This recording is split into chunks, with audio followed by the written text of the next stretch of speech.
Day 4 of the 2024 FIDE Candidates saw two-time back-to-back challenger Jan Nepomniachtchi seize the sole lead after defeating FIDE Gujarati in the lone win of the day. Now, checking out the rest of the results, Nakamura Praggnanandhaa ended in a solid draw with neither side having many chances, while Fabi and Firouzja both had an extra pawn in their games, but neither able to generate any real winning chances either, as Gukesh and Abasov were able to hold the position.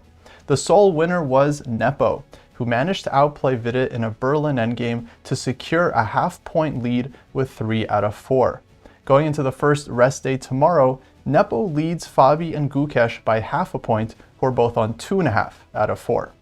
In the FIDE women's candidates, it was Nurgul Salamova who scored the only win of the day, defeating Humpy Canero, while all other 3 games ended in a draw, with both Muzichuk and Logno squandering decisive advantages in their games. This means that Tan Zhongyi continues to lead with 3 out of 4, with Alexandra Goryachkina close behind on 2.5 out of 4. Moving on to today's games, starting with the game between Nakamura and Praggnanandhaa. This one started off as a Ruy Lopez, with Naka playing this early move 5d3, which avoids a lot of Black's more sharp options. Pragg plays one of the solid ways here, bishop to c5, b5, and now h6. And yeah, White didn't get much of an advantage in this one. Nakamura tries this move bishop to e3. After takes, White does get the open f-file here, and sometimes White can manage to create some attacking chances in this position with ideas like knight h4, knight f5, queen to g3, and so on. But Naka played it a little bit slow. He goes h3, knight e7 was the response, knight c3, and now after bishop to e6, it seemed like Pragg was doing absolutely fine. He's ready to take on b3, damage White's structure, so Naka goes knight to d2, and now queen to d7. Now generally, White can consider the exchange sacrifice with rook takes f6, but here White really doesn't have enough, as all of the pieces are on the queen side, and there wouldn't be much of a follow-up. Black would just be better in this case. Instead, Naka played it a lot more solidly with knight e2, and after rook a8, Black was able to challenge on the a-file and basically equalize the game. The bishops were traded, one pair of rooks were traded, knight to g3, and here after knight g6, queen d1, and rook a2, the players started repeating, and after queen to b1, a draw was simply made here with the players repeating with queen to b1, rook a8, and queen d1 was the end of the game. Moving on to the game between Caruana and Gukesh. This one was an Italian game and a pretty modern approach here from Caruana, who plays the early a4. And this one definitely developed in a very typical way, with White taking space on the queen side, Black trading the light squared bishops, queen c2, rook e8, rook e1, and pretty soon Gukesh plays d5, the typical break for Black in this position. Now, there is definitely some intrigue in this one. After b5, knight f5, it seemed like Caruana had some advantage here. Takes, and now Gukesh plays this move knight to e7, against which Fabi grabs the pawn on e5. The engine was also showing this move knight 3 h4 as giving White some advantage, as White tries to keep the knight on f5 and definitely would have some pressure in this case. But Fabi went a different way. He decides to grab the pawn on e5, and after takes, Black was a pawn down here, but White's extra pawn is really hard to use, as it's this double pawn on f5. Gukesh continued here with c5, a very sharp approach, looking to just trade off all the pawns on the queen side and basically make White's extra pawn meaningless. And now Fabi plays bishop f4. The game continued b takes a4, knight c6, queen d7, rook takes c8, rook takes c8, and now knight takes a7. And here Gukesh found the very precise move c takes b4. Because if he had gone queen takes a7, then after bishop to e3, Black would definitely be under very serious pressure here due to the pin along this diagonal, White having a strong bishop against the knight, and Fabi would definitely have some real winning chances here. Instead, we saw c takes b4, an accurate move. Now the knight on a7 isn't really going anywhere. If White tries to defend this knight with bishop to e3, then Black will throw in b3, and that would just be bad for White, as this knight isn't going anywhere anyway. So c takes b4 was played, queen d4, queen c1, queen takes a7, rook takes a4, And although Fabi was able to keep the extra pawn here, he really wasn't able to do much with it, as black is just very, very solid, and once again the extra pawn is doubled. Eventually the players reach this queen endgame where again white keeps the extra pawn, but Gukesh was able to defend this one quite solidly, and basically Caruana never managed to really create any kind of winning chance in this one. Eventually pawns were traded off on the queen side, and eventually the game of course was drawn. It was kind of a similar story in the game between Abasov and Firouzja. This one started off as a Nimzo Indian, and for the most part this one was very even for quite some time. D5, D takes C4, the players get this very symmetrical structure with neither side having much of an advantage. However, there were some fireworks in this one. After knight e4 in this position, Firouzja found the pretty sharp move bishop to b7, leaving the bishop on c5 hanging. But the point is that after knight c5, if queen takes c5, then black will take the bishop on d3. So Abasov plays the move bishop takes b5, sacrificing the bishop for a pawn in order to get an extra pawn. But knight takes b3 was the response from Firouzja. After queen takes b3, a takes b5, material equality is restored. So white cannot take on b5 in view of bishop a6, winning the exchange. Instead, the game continued rook to d1, queen c7, bishop to b2. Now queen to c5 is played. And here Abasov makes a very interesting decision. Bishop takes f6, g takes f6, and now rook a c1. The game between queen f5, knight d4, queen g5, but now knight c6, shutting down the bishop on the long diagonal. Firouzja kept trying here with rook a6, but a very precise move here from white, h4, distracting the queen off of the g2 square, and after queen takes h4, queen takes b5. This was the other point behind h4, is that black is no longer defending the b pawn. Queen takes b5, rook a2 was played, hitting f2, g3, bishop takes c6 was thrown, queen takes, and now the queen moves away. And like that, Firouzja was able to get an extra pawn here, but with all the pawns on the king side, this 4 versus 3, this is really, really difficult for black to do anything here, as white is way too solid. The two players eventually traded rooks. After rook f5 takes, queen takes f5. Now, if black were to go for the king and pawn endgame, that would also be a draw.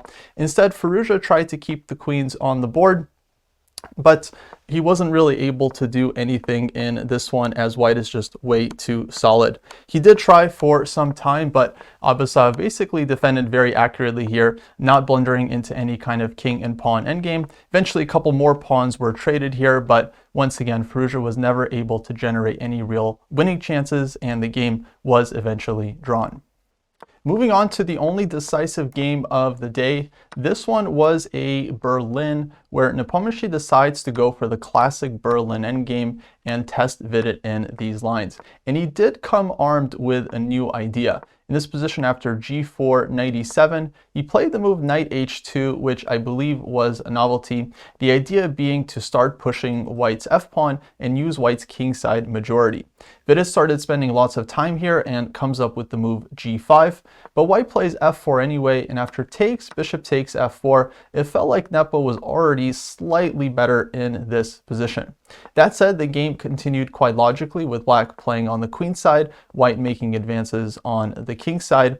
And the critical moment ended up happening later on in this endgame, as Vidit advances the pawn to a4, rook d1, knight c6, c3, and here after knight h4, h5, g5, Vidit makes a very risky decision here with rook a5, with the intention of actually putting his rook on the b file, and eventually this rook lands on b3. I think at this point the move c4 was quite interesting for black, opening up the rook on the 5th rank, but Vidit of course had other intentions. He puts the rook on b3, and the point is he wants to eventually break here with b5 and b4. But strategically this is very risky, as we found out in this game, as the rook is definitely in danger of being off sides. Nepo decided to take the opportunity to push g6, breaking on the king side. After knight g6, rook d8, he takes on e7 and takes on h5.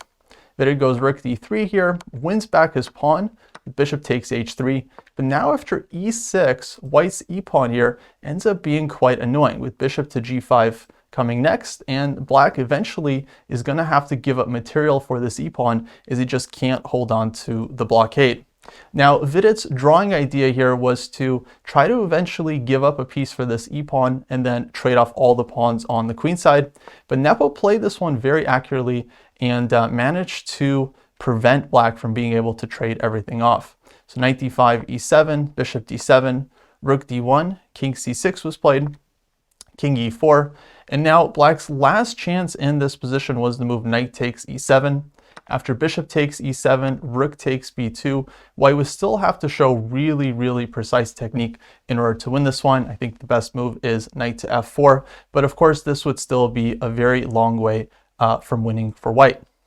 Instead, bishop e8 was played, and this ends up being a decisive mistake, because after rook takes d5, bishop takes h5, Nepo found the very precise sequence of moves here, starting with bishop to c1, defending the b-pawn and hitting the bishop on h5. Note that bishop f3 check doesn't work because white can just take, and if black takes this rook on d5, then white is just promoting.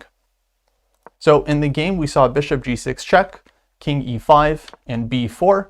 Vidit desperately trying to break his rook open on b3, but now a very precise win from Nepo after king to f6. The point is, if king takes d5, king takes g6, black is once again not stopping the e-pawn, and after bishop to e8, which was played in the game, rook to d8 leads to big problems for black. If bishop h5, well then rook h8, and the bishop simply runs out of squares on the diagonal, and black can't stop white from promoting next. And in case of bishop to d7, well then rook takes d7, king takes d7, and now king f7, a key move, and once again white is promoting and black is lost. So Vidit tried b takes a3, and now Nepo could have taken the bishop here, and that would have been winning, but he simply recaptures. This is also good enough. The point is, after bishop d7, white doesn't have to take right away. Here this wouldn't work because king takes d7, king f7, black has rook back to b8 and stops the pawn. But instead of rook takes d7 right away, Nepo just starts with king f7, and this is game over because rook takes d7 is a threat. If black goes rook takes c3 here, then rook takes d7 anyway, rook f3 check, white can go king e8 or king e6, and in either case, white is completely winning. So after king f7, Vidit ended up resigning in this moment. Jumping to the game between Salimova and Humpy Canero, this game was quite interesting all the way throughout. It started off as a Catalan, which is normally a quiet opening, but Canero played very aggressively right out of the gate with this early advance knight e4 and f5, taking the game into a kind of stonewall. She then followed it up with bishop f6 here and h5, looking to attack on the h-file. And for the whole game, essentially, black played with the king in the center, an extremely aggressive approach where black is looking to open up the h-file and try to checkmate white's king. And for some time, it looked like black's position here was quite good after queen to d7, queen f7 here, but Salimova fights back with the move f3, opening up the center while the king is stuck on e8. Takes, bishop d7 was played, now knight to b5, hitting the c-pawn, rook c8, and rook to d1, preparing to open the center further, either with the move e4 or d5. Canero continues with queen to g6 here, knight c3, and king f7, knight e2, queen h6, and now e4, and here is where white starts to seize the initiative, as the king on g1 is actually quite safe. There's nothing that black can really do in the meantime, but white is opening up the center, and the king on f7 starts to feel very vulnerable. Humpy tried g5, but now king f2, an interesting idea to try and evacuate the king, put the king over on the queen side, and then let white's pieces counterattack on the king side. After g4, queen c3, black took on e4. White could have just taken back right away, but she starts with the move king to e1. And then after king g7, bishop takes e4, queen g5. Very strong move, bishop to c1, as white's pieces completely took over in this position.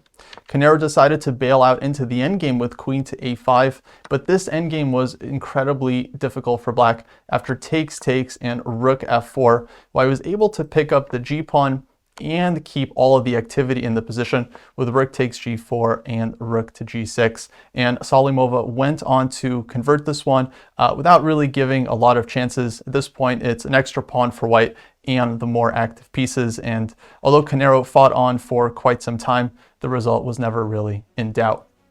So with that, tomorrow will be the first rest day in this candidates tournament, and we'll be back with round 5 on Tuesday. The tournament is absolutely going to remain very, very exciting and dramatic. So hopefully you continue tuning in to the coverage and of course to these recaps. Until next time, take care.